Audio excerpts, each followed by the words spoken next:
কই তুমি? যেটা বলতেছি সেটা শোনো, আমাকে পাওয়ার যোগ্যতা তোমার নাই, বুঝছো?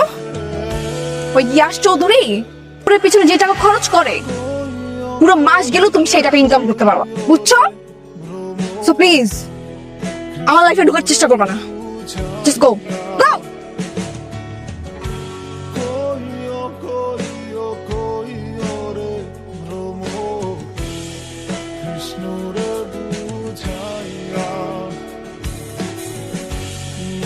তুমি আজকে আমার জান বাঁচাইছো। তুমি আমার কাছে কি চাও? আমি অনেক বড় লোক হইতে চাই। আপনি আমাকে এখানে কেন নিয়ে আসলেন?